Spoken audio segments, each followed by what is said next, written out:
Reclaiming Timeless Ways. Mike Traster, I'm Simon Fuller. Glad to have you along for another episode.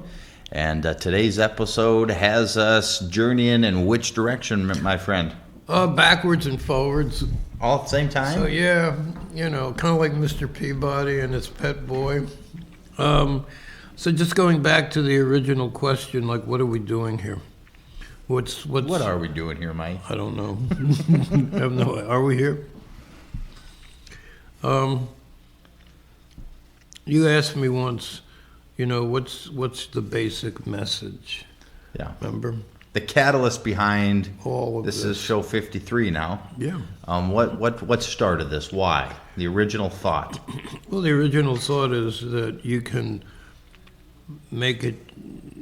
decide in your mind that you're going to do something good. You can listen, you can help, you can encourage, you can help somebody with moving a piece of furniture, getting a meal. But it is that simple, Mike. You can. Yes. Those two words. You can. You can. And then you can tack onto that, do something good, lend a helping hand, change the course of the. And you can is two words that I just picked up on as you say that, that really do tie into it. Unfortunately, so often we are told what, Mike? You can't. Bingo. And therefore we believe it, and over time we do nothing. Right, we enter into a state of negative hypnosis. And I love you challenge me, and hopefully you watching so often, because what you say in a nice way is, Simon, that's bullshit, when we don't do something, when we know we should do something. Because you often argue, by doing nothing, if you know you should have done something. Or could have done something, and by doing nothing, that is doing something. It is. You're feeding something that's moving in a wrong direction. And we're fearful of sometimes what that might do, where that might lead us, how it might affect us professionally, financially, in a relationship. And so we can justify ourselves into anything we want to justify ourselves into, Mike. But at the core of it, right here, at the core. I'm not going to speak this. I'm going to just let Simon do this whole show because he's on fire. No, I mean, it's true. It's funny. It's when we sat there and had a cup of coffee. We were just meeting as strangers, actually. Yeah. And you kind of started chatting, and here are some ideas I have in the world, and I thought, those are some good ideas. There's no question if we watch back the last 52 in this 53rd show, we're going to say there were some moments, well, we were kind of a little off point, or we weren't perfectly on.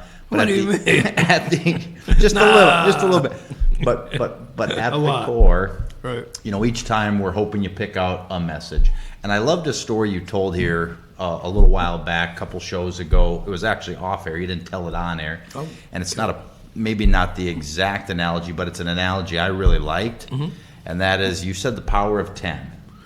Oh, yeah. And I really like that because I think anything, we've got to make it manageable. Exactly. And sometimes a task could seem impossible. Right. And so you were pitted against a relatively big media outlet. We're not naming names or doing any of that today. We're not picking on anybody per se. We're telling the story. Please let me know. You can. No, it's okay. But ultimately they said something that you disagreed with and I think was absolutely correct. Yeah. You asked them to change their course of action and retract what they were saying. They didn't. Right. And the core of it is you said, fine. Well, I'm going to impact you. And ultimately, news, they're just like you're funded by advertising. Right. Advertisers spend money to advertise their business based on ratings. So you said, fine, here's little old me, nobody Mike, and that's what you called yourself. Right. You referred yourself as that, not me. I'm nobody. I'm nobody. Who are you? Who are you that you're going to have an effect on us? I'm going to tell you who I am. My name is Mike. I'm no one. And you set off on a course to pass this along to 10 people, not just a random in your heat of anger. You thought out what you were going to say, how you were going to say it, and why you believed this was. They were irresponsible. They were defaming parents. Yeah. And you said, I can pass this story along, and all you asked each of those 10 to do was tell 10 and tell 10 and tell 10. So little old nobody Mike did make an impact.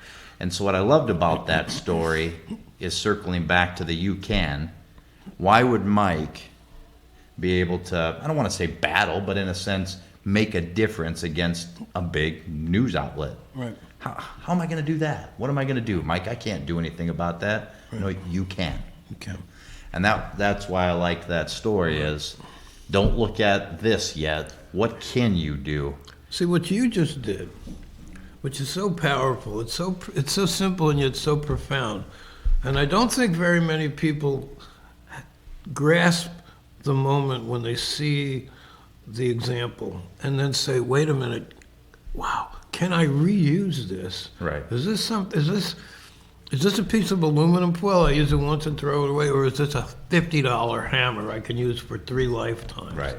So what you did is you took the hammer instead of the aluminum foil, and you said,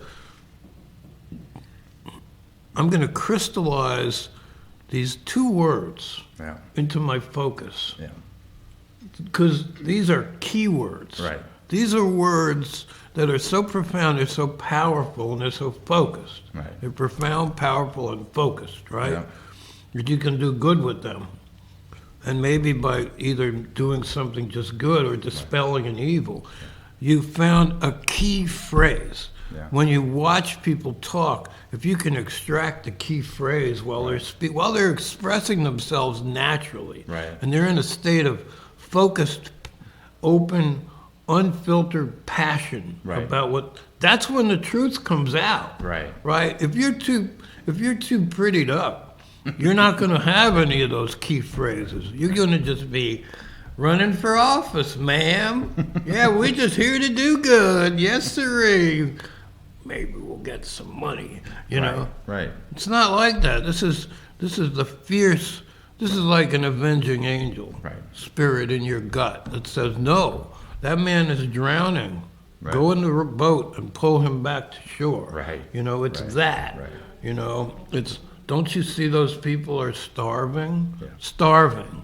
You know, bring them a box of food now, Right. not in a week. Right. Oh, maybe I can help you if I have some time. Bullshit. Right. You know, so you absolutely, like a Zen archer, you nailed that phrase, that key phrase. Yeah. You can, Yeah. right? If we listen to people carefully, we find key phrases, and then we find the passion and the purpose Right. of their experience, and what maybe it's congealing into form what they need to do, what they want to do, Right. right? Right. That's powerful stuff. When I used to do counseling work, I would listen to people sometimes for 30, 40 minutes, and then I would say back to them, "This is an important part of what I heard you saying. I'm going to pick these words out because either in exact words or in spirit, you said this again and again and again, and when you said it with focused passion." Right. Right? Right. And so important. When we listen that way, then we really get the message. Right. You know, then we're not campaigning and putting on that cute face. Right. You know, "Oh, I'm just a regular old pure-hearted guy. Vote for me. I'll have so much influence, suckers." Right? We're being honest. Right. Right. So the original message. We are uniquely, intelligently, and purposefully created. Yeah. Yeah. We are relational and conscious, and that means we must have free will. Yeah. Without free will, we're not relational. Right. So this is twice we've talked about this today. Without getting caught up in the debate of individual religious terminology, Right. This is just a concept that's foundational. So creation is immense, beyond comprehension. It's minute, beyond imagining. It's infinitely precise, orderly, consistent, and powerful. Okay? So there's like a whole theology here without using any name. I'm not excluding, but I'm not talking in with the name of any individual, not to exclude, right? But to say these are the living principles Right. that are embodied in the true God-created and God-chosen workers who we're supposed to look towards for an example. Sure. Imperfect.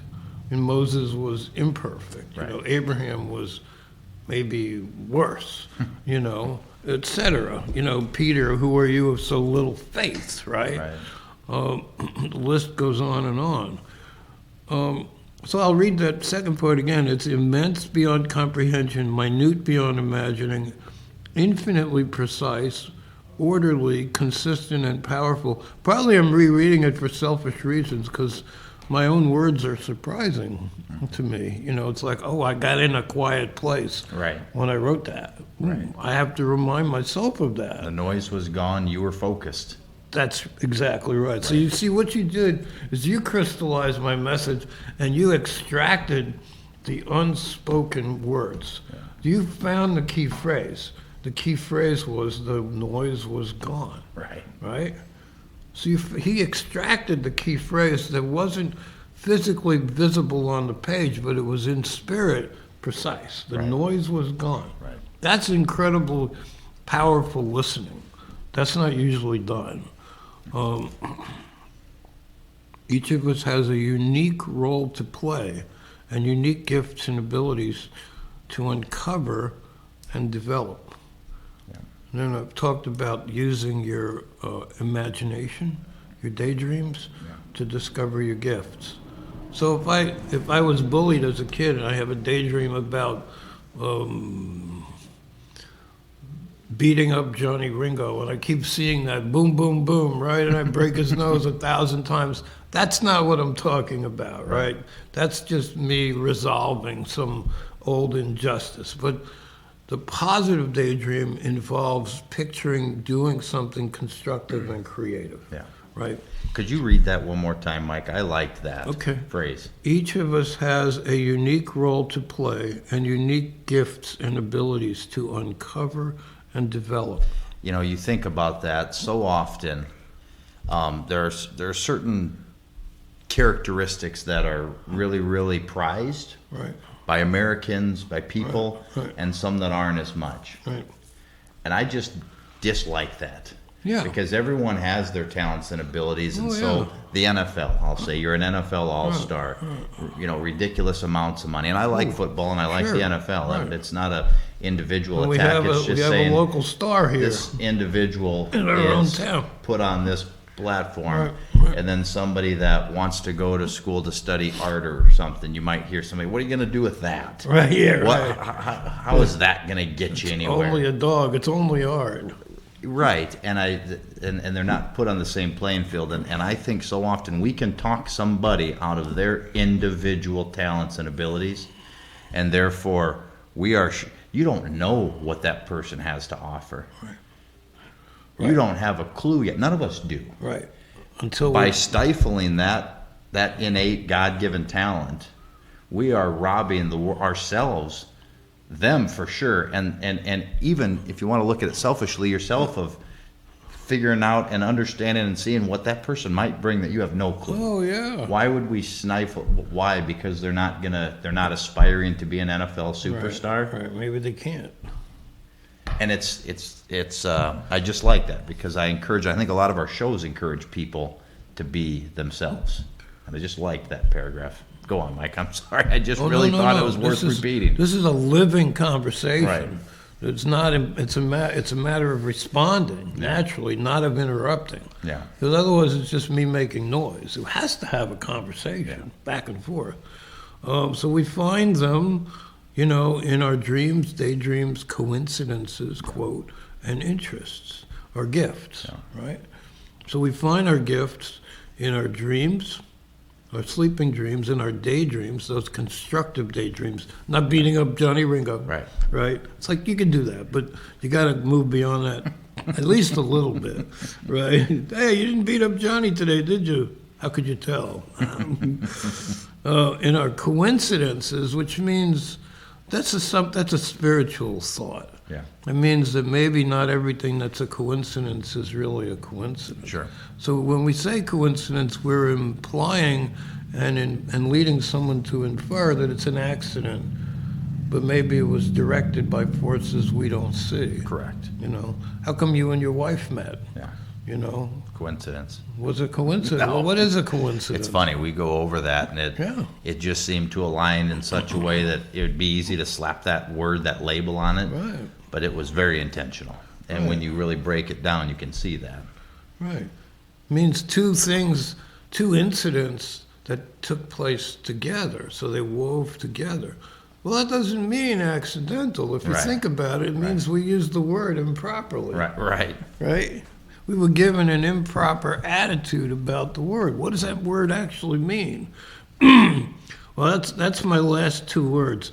So change happens slowly or abruptly. So if I break my arm falling off a horse, you know, hope that doesn't happen. That's a quick change. Or if if I don't exercise, my arm gets weak. That's slow. It may alter or end some of our activities, or postpone them, yet it may also open up new unexpected doors. So things happen, they change our direction because we have to adapt Right. to something, right? And then while we're adapting or dealing with it, however you want to say it, another door might open up. Sure. You know? So the two words that I wanted to finish this with, and it hooks, that the two words hook in again to coincidences because we already said it once, is divine intervention. In other words, I believe there are spiritual forces or beings, servants of God's light, who are given a certain degree of spiritual authority, who help direct coincidences. Sure. Right? And the movie It's a Wonderful Life, the angel that comes and saves Jimmy Stewart from himself. Sure. Incredible movie. Oh, God, what a masterpiece. Just a diamond mine. You know, it was a divine intervention, you know? Right. I think that our lives are punctuated by those more often than we know. Yeah, I would agree. You know, and if there are dark thoughts that interrupt us, some of those are dark interventions, which we can dispel. We can say, in Christ's name, I cast you out. In Christ's name, I cast you out. Right? In Christ's name, I cast you out. Right? Well, what about those that are light? They're light bearers bearing light. Yeah. And so our mind it's like we go, oh, royals. And then you think, I'm just looking at a word at random, and then that makes an association. Did that just happen accidentally, or was that a gift? A subtle gift? You know? So divine intervention. So we are uniquely, intelligently, and purposefully created. Yeah, it was a fun show today. I enjoyed that, just sort of recircling the wagon as to, who we are, what we're trying to do, sort of some of the core thoughts, and obviously we have added a lot of depths over the other 50-some shows to that thought, but a lot of them, the majority of them, come back to some sort of we're intentional, we're good, we can make a difference, should make a difference, and there's encouragements throughout these shows and ways and helpful tips and tools to make changes or improvements. Right. And that's what we're trying to do. So we hope that so you've picked up something, or you shared this with somebody who can, and we'll do some more shows and hopefully give you some more info. And if you could extract that key thought again and apply it, Well, that was his idea. then we hope So we've done our job. He gets credit for that, not me.